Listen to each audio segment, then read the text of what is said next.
Hulagu Khan کی عبرتناک موت کا واقعہ۔ دنیا کا ظالم و وحشی ترین انسان ہلاکو خان اپنے گھوڑے پر شان سے بیٹھا ہوا تھا۔ چاروں طرف تاتاری افواج کی صفیں کھڑی تھیں۔ سب سے آگے ہلاکو خان کا گھوڑا تھا۔ ہلاکو خان کے سامنے قیدی مسلمانوں کی 3 صفیں کھڑی کی گئی تھیں، جن کو آج ہلاکو خان نے اپنے حکم پر قتل ہوتے دیکھنا تھا۔ پھر وہ ظالم بولا، ان کے سر قلم کر دو، اور جلاد نے لوگوں کے سر کاٹنے شروع کر دیے۔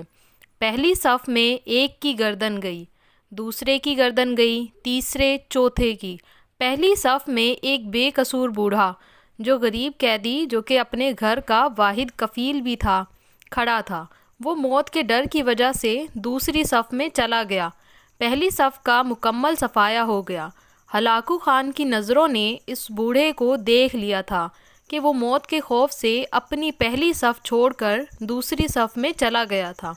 ہلاکو خان گھوڑے پر بیٹھا ہوا تھا، ہاتھ میں طاقتور چابک لیے اچھال کر اس سے کھیل رہا تھا، اور مسلمانوں کے قتل کا منظر دیکھ کر اس کھیل سے خود کو خوش کر رہا تھا۔ اب جلادوں نے دوسری صف پہ تلوار کے وار شروع کر دیے۔ گردنیں آن کی آن میں گرنے لگیں۔ جلاد تلوار چلا رہے تھے اور خون کے فوارے اچھل اچھل کر زمین پر گر رہے تھے۔ اس بوڑھے بابا نے جب دیکھا کہ دوسری صف کے لوگوں کی گردنیں کٹ کر اس کی باری بہت جلد آنے والی ہے، تو وہ بھاگ کر تیسری صف میں کھڑا ہو گیا۔ ہلاکو خان کی نظریں بوڑھے پر جمی ہوئی تھی کہ اب تو تیسری صف آخری ہے، اس کے بعد یہ کہاں چھپنے کی کوشش کرے گا؟ اس بے وقوف بڈھے کو میری تلوار سے کون بچا سکتا ہے؟ میں نے لاکھوں انسان مار دیے تو یہ کب تک بچے گا؟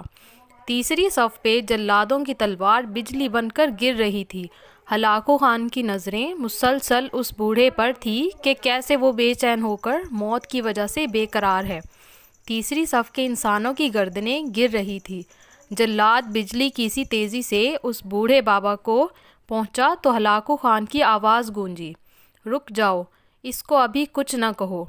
پھر گونجا، بابا بتا، پہلی صف سے تو دوسری صف میں بھاگ آیا، جب وہ ختم ہوئی تو تیسری صف میں بھاگ آیا۔ بابا اب بتا، پیچھے تو کوئی اور صف بھی نہیں، اب تو بھاگ کر کہاں جائے گا؟ اب تجھے مجھ سے کون بچائے گا؟